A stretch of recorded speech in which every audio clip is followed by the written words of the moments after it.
ये कहता है कि भाई साहब इस फिजिबल रीजन को स्पेसिफाई करने वाली, इस फिजिबल रीजन को कंस्ट्रक्ट करने वाली जो कॉन्स्ट्रेंट्स हैं, वो जो इनइक्वालिटीज़ हैं वो मुझे बना के दे दें, राइट। फॉर एग्जांपल यहाँ पे आपके पास एक शेप है जिनमें एक फिजिबल रीजन बना हुआ है और कुछ लाइंस लगी हुई हैं जो इस फिजिबल रीजन को आइडेंटिफाई करें। तो आपसे ये सवाल पूछा जाए कि इन कॉन्स्ट्रेंट्स को आपने ड्रॉ करना है, तो आप देखें कि इस काम के जो है ना वो दो स्टेप्स होंगे। नंबर वन, आप इक्वेशन बनाएंगे सबसे पहले किसी भी एक लाइन की।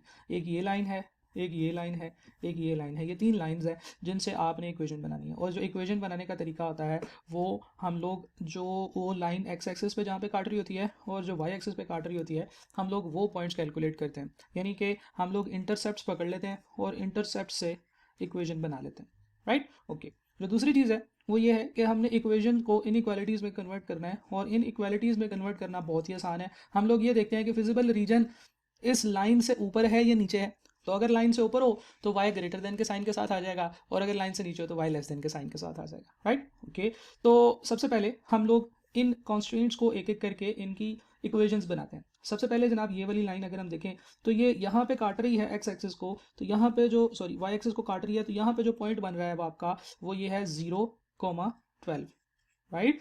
और जब हम नीचे जाते जाते हैं तो यहाँ पे ये एक्स एक्सिस को काट रही है, तो यहाँ पे जो पॉइंट बन रहा है वो बन रहा है 6,0। तो जनाब हमें पता है कि जब हमारे पास दो पॉइंट्स होते हैं जो दोनों इंटरसेप्ट्स हों, तो इस दोनों इंटरसेप्ट से इक्वेशन को कैलकुलेट करने का तरीका होता है कि x over x intercept plus y over y intercept is equal to 1, right. तो x हमारे पास फार्मूले का है, x इंटरसेप्ट वो पॉइंट होता है, वो वैल्यू होती है जहाँ पे x को ये लाइन काट रही होती है, उसका x कंपोनेंट। तो ये बनेगा जी 6 plus y over y intercept, यहाँ पे y इसको काट रहा है तो यहाँ पे y वैल्यू क्या है 12 है, इक्वल टू 1। आगे चलते हैं जनाब, एलसीएम लेते हैं 12, और ये मेरे पास हो जाएगा जी 2x plus y is equal to 12, और यहाँ से 2x plus y 1 is equal to 12, and y is 12 minus 2x, right. तो ये मेरे पास लाइन नंबर 1 आ गई। लाइन नंबर टू भी बिल्कुल इसी तरह से कैलकुलेट करेंगे। इसको फ़र्ज़ करें मैं लाइन नंबर 2 कह देता हूँ। तो लाइन नंबर 2 का x इंटरसेप्ट है जनाब 10, और इसका y इंटरसेप्ट है 10। तो ज़रा कैलकुलेट करें लाइन नंबर 2, वीडियो को पॉज करें और लाइन नंबर 2 कैलकुलेट करें। तो यहाँ से y आ जाएगा y is equal to 10 minus x. This is your line number 2। Similarly line number 3 की कैलकुलेशन भी कर लेते हैं। Line number 3 is 8 and 8, right. Okay, तो इसमें भी फार्मूला वही है, x over x intercept which is 8, y over y intercept which is also 8 equal to 1। तो यहाँ पे हमारे पास जो इसका आंसर आ रहा होगा वो कुछ इस तरह से आ रहा होगा कि y is equal to 8 minus x, right. Okay, अब जो अगला काम है वो बहुत ही मज़े का काम है। हमारे पास इक्वेशंस आ गई हैं। अगर आप गौर से देखें लाइन नंबर 1 के हिसाब से, तो लाइन नंबर 1 ये चल रही है, राइट। लाइन नंबर 1 ये चल रही है आपकी। क्या लाइन नंबर 1 के ऊपर का एरिया हमारे फिजिबल रीजन का पार्ट है, या इस लाइन से नीचे का एरिया हमारे फिजिबल रीजन का पार्ट है? जी बिल्कुल ठीक है, इससे ऊपर वाला एरिया हमारे फिजिबल रीजन का पार्ट है। इस लाइन से ऊपर फॉल कर रहा है ये वाली चीज़, राइट।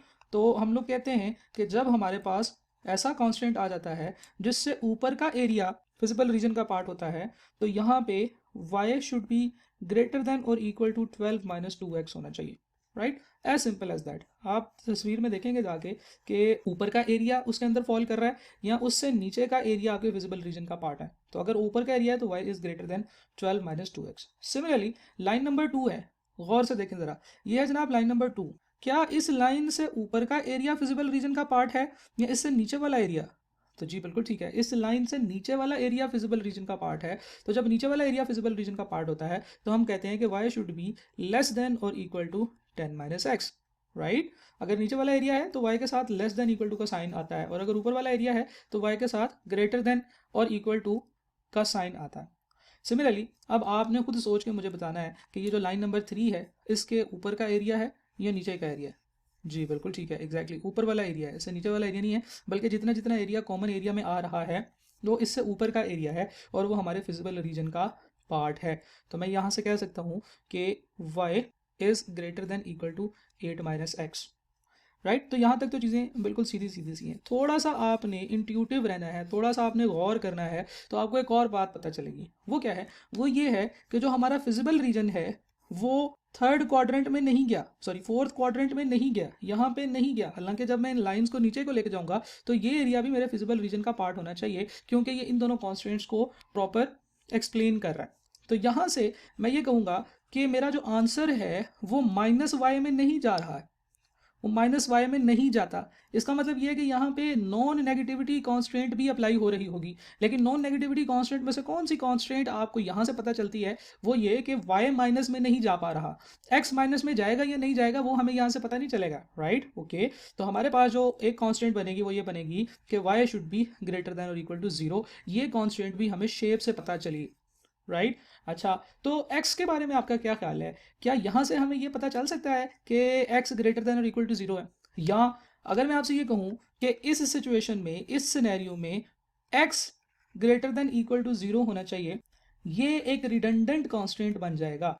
अगर आपको ये इन्फॉर्मेशन प्रोवाइड की जाए कि x should be greater than और इक्वल टू 0, तो भी आपके फिजिबल रीजन पे कोई फर्क नहीं पड़ेगा, और अगर आपको ये इन्फॉर्मेशन प्रोवाइड ना भी की जाए तो भी आपके फिजिबल रीजन पे कोई फर्क नहीं पड़ेगा। तो शेप से देख के मुझे ये नहीं लग रहा, मुझे ये कंफर्म नहीं हो रहा कि क्या ये x greater than equal to 0 भी मेरे कॉन्स्टेंट्स में है कि नहीं है।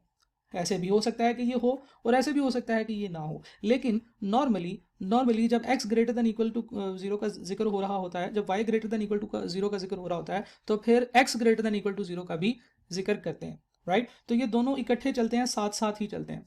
लेकिन इस सिनेरियो में फिजिबल रीजन को देख के हम ये नहीं बता पाएंगे कि x ग्रेटर देन और इक्वल टू 0 वाला कांस्टेंट अप्लाई हो रहा है या नहीं हो रहा, क्योंकि फिजिबल रीजन हमारा ना सेकंड क्वाड्रेंट में कहीं जा रहा है, ना ही थर्ड क्वाड्रेंट में कहीं जा रहा है। अगर जा रहा होता तो फिर शायद हम देख के बताते कि क्या उसको उसने शेड किया है या नहीं किया, तो फिर इसके बारे में कोई जिक्र कर पाते। लेकिन क्योंकि अभी ये नहीं है, अभी इस तरह की इन्फॉर्मेशन नहीं है, तो हम कुछ भी आइडेंटिफाई नहीं कर पाते, राइट। तो दिस वाज द क्वेश्चन कि जिसमें हमें शेप से देख के ये आइडेंटिफाई करना था कि इस फिजिबल रीजन के कॉन्स्टेंट्स क्या क्या है। एक और एग्जांपल देखते हैं जी। तो जनाब हमारे पास एक और शेप आ चुकी है। इस शेप में अगर आप देखें तो ये आपका फिजिबल रीजन है और आपने इस फिजिबल रीजन के कॉन्स्टेंट्स डिफाइन करने हैं। अगर देखा जाए तो इस फिजिबल रीजन को 3 डिफरेंट लाइंस की दीवारें टच कर रही हैं और वो तीनों इस फिजिबल रीजन को बनाने में किरदार अदा कर रही हैं, right. There is a line जो कि ये है, फर्ज करें इसको मैं लाइन नंबर 1 कह देता हूँ, और इसके ऊपर 2 इंटरसेप्ट्स हैं मेरे पास जिनको मैं यूज़ करके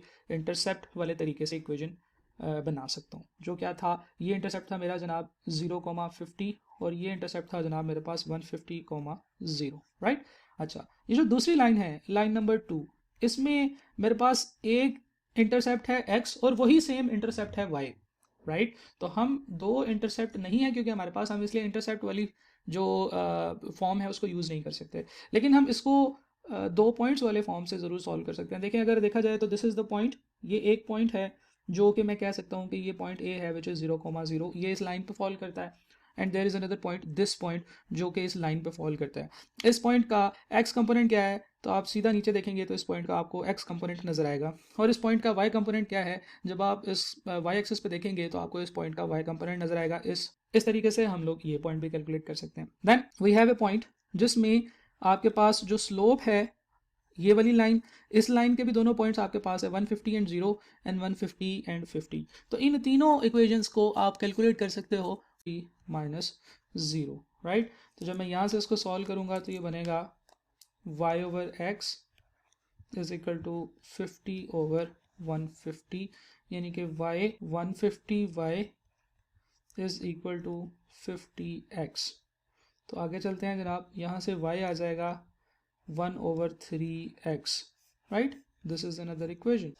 अब तीसरी लाइन की बात करते हैं। देखिए जनाब ये लाइन तो है, लेकिन ये line parallel to y axis है, यानी कि आप x की वैल्यू चेंज ना भी करेंगे तो y की वैल्यू कभी 10 हो जाएगी, कभी 20 हो जाएगी, कभी 30, कभी 40, तो ये चेंज होती रहेगी। तो यहाँ पे जो स्लोप है, हम लोग कहते हैं कि स्लोप इन्फिनिट स्लोप है, और इन्फिनिट स्लोप के केस में there is no relationship between x and y, और वो जो रिलेशनशिप है वो ऑटोमेटिकली चेंज होता रहता है। ऐसे केस में हमारे पास जो शेप होगी वो ये होगी कि यहाँ पे जो एक्स है ये इज इक्वल टू 50 आ रहा है, सॉरी 150 आ रहा है, राइट। ओके, और x की वैल्यू जो है ये हमेशा 150 से नीचे रहने वाली है, तो x should be less than और इक्वल टू 150।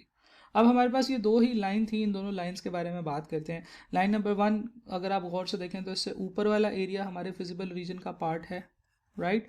तो हम लोग कहेंगे कि y should be greater than equal to 50 - 1/3x, this will be your constant. Similarly जो सेकंड लाइन है, अगर हम उसके हिसाब से देखें तो सेकंड लाइन से नीचे वाला एरिया जो है वो आपके फिजिबल रीजन का पार्ट बनता है। तो यहाँ पे जो हमारा कांस्टेंट होगा वही होगा कि y इज़ लेस देन और इक्वल टू 1/3x, राइट। और यहाँ पे हमारा जो तीसरा कांस्टेंट है वो ये है कि x should be less than equal to 150, क्योंकि x 150 से बड़ा नहीं हो सकता। y के बारे में अब हम कुछ नहीं कह सकते, क्योंकि जब हम x 150 रखते हैं तो कभी y कुछ आ जाता है, कभी कुछ आ जाता है, कभी कुछ आ जाता है। तो इसका मतलब ये है कि y का आंसर जो है वो कंफर्म नहीं है। इसे हम इन्फिनिट स्लोप कहते हैं, और इन्फिनिट स्लोप के केस में हम x का सिर्फ ये कह सकते हैं कि x should be less than equal to 150, right. तो ये था जी हमारे पास आंसर फिजिबल रीजन का, और उन फिजिबल रीजन के हम लोगों ने यहाँ से कॉन्स्टेंट्स